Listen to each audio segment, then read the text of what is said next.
Welcome back, Tarnished. I hope you're ready for more of the Volsungs saga. Let's continue where we left off.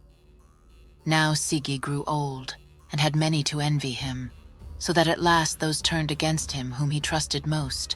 Yea, even the brothers of his wife, for these fell on him at his unwariest, when there were few with him to withstand them, and brought so many against him, that they prevailed against him, and there fell Sigi, and all his folk with him. But Heilir, his son, was not in this trouble, and he brought together so mighty a strength of his friends and the great men of the land, that he got to himself both the lands and kingdom of Sigi his father. And so now, when he deems that the feet under him stand firm in his rule, then he calls to mind that which he had against his mother's brothers, who had slain his father. So the king gathers together a mighty army, and therewith falls on his kinsmen, deeming that if he made their kinship of small account, yet none the less they had first wrought evil against him. So he wrought his will herein, in that he departed not from strife before he had slain all his father's banesmen, though dreadful the deed seemed in every wise. So now he gets land, lordship, and fee, and is become a mightier man than his father before him. Much wealth won in war gat Heilir to himself, and wedded a wife withal, such as he deemed meet for him, and long they lived together, but had no child to take the heritage after them. And ill content they both were with that, and prayed the gods with heart and soul that they might get them a child. And so it is said that Odin hears their prayer, and Freya no less hearkens wherewith they prayed unto her. So she, never lacking for all good counsel, calls to her casket-bearing May, the daughter of Hrimnir the giant, and sets an apple in her hand, and bids her bring it to the king. She took the apple, and did on her the gear of a crow, and went flying till she came whereas the king sat on a mound, and there she let the apple fall into the lap of the king. But he took the apple, and deemed he knew whereto it would avail.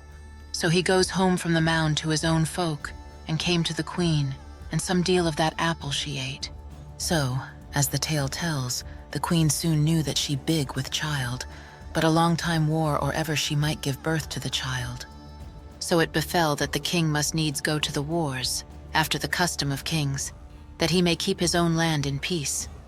And in this journey it came to pass that Heilir fell sick and got his death, being minded to go home to Odin, a thing much desired of many folk in those days.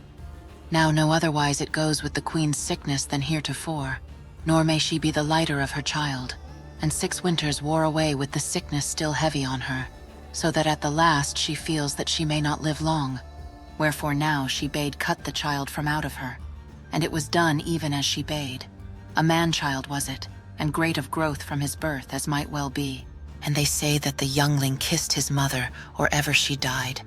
But to him is a name given, and he is called Volsung, and he was king over Hunland in the room of his father. From his early years he was big and strong, and full of daring in all manly deeds and trials, and he became the greatest of warriors, and of good hap in all the battles of his warfaring. Now when he was fully come to man's estate, Hrimnir the giant sends to him Liod his daughter, she of whom the tale told, that she brought the apple to Heilir, Volsung's father. So Volsung weds her withal, and long they abode together with good hap and great love.